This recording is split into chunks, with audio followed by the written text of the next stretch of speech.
Welcome back. Basketball is in the air. It is March Madness time, and the teams are ready to play to see who comes out the champion. I had the chance to catch up with celebrity historian Rafi Andonian on the history of this Mad Month and where our Razorbacks fit into that picture. Check it out.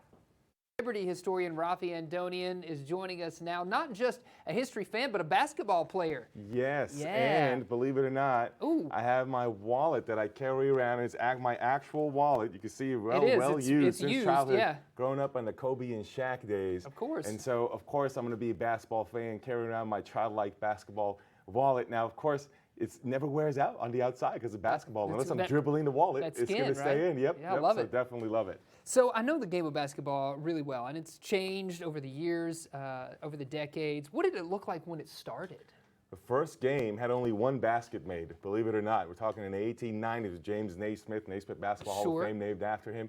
And believe it or not, there were 18 players on the court, 9 and 9. That became sort of a norm afterwards. It's not an official rule because sometimes there are records of up to 50 players playing on the court.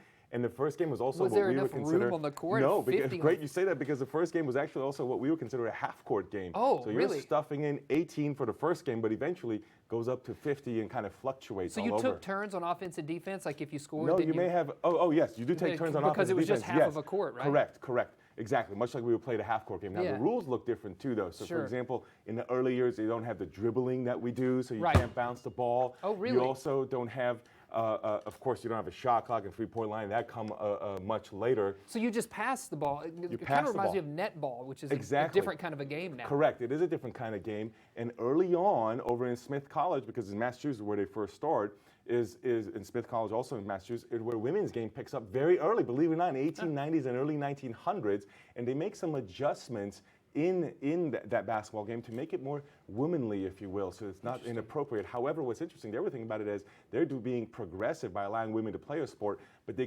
wouldn't let you like snatch the ball out of someone's hand because that wasn't seen as womanly, right? That is actually later connected to a version of netball because it does go over to the British Empire. So it's a good thing that you bring that up. Yeah. I think of netball as a kind of a hybrid of basketball and frisbee. Yeah, absolutely. From our standpoint. For sure, yeah, and it has its origins sort of in the same thing. That's right. Let's move on and talk about March Madness specifically. Where did this term March Madness even come from, Rafi? Illinois high school basketball tournament. We're talking in the 1900s to the 1930s. By the time of the 1930s, you have 900 schools. High school that are participating in the Illinois basketball tournament by the Illinois High School State Association. Huge. And so that became known as March Madness. There was an essay written about it. There was a magazine. There was a video series, all kinds of things. That's the term that was March Madness that originally. It wasn't associated with college basketball until Brent Musburger in the 1980s applied the term March Madness to that. Now, to the tournament for the NCAA. To the NCAA tournament, that's right. Now, believe it or not, the NIT predates the NCAA tournament by a year. But when the NCAA tournament started in 1939, it was not originally known as March Madness until the 1980s with Brent Musburger. Now, that did lead to some issues with trademarks. Sure. Because, believe it or not, Illinois did have it trademarked as March Madness, but eventually they came to an agreement to be able to use it. And of course, we use it all over the place today. Yeah. But think about the origins. It's always been a single elimination, actually a large field, 900 schools in high school, and that tournament had all kinds of crazy stuff happen, just like you would expect in March Madness, including an undefeated team and a school with 98 students that went on to win the championship. Wow, that's impressive. Let's bring it down home for us and talk about some Razorbacks. Can we talk about Arkansas and Arkansas history? Absolutely. Mike Conley still in the NBA today, and the Minnesota Timberwolves, who of course are doing really well. Yeah. You have Malik Monk. Yeah, you have, of course, Ron Brewer and Ronnie Brewer, right? So those are some local talent. There's also, of course, Joe Johnson, who went to University of Arkansas, even though he's not originally from Arkansas. And there are several WNBA players as well from University of Arkansas. Now, speaking of University of Arkansas, on the men's side, of course, you have the championship, 1994, and 6 Final Fours. Yeah. And on the women's side, we have, of course, 3 Final Fours as well, and some Sweet 16s.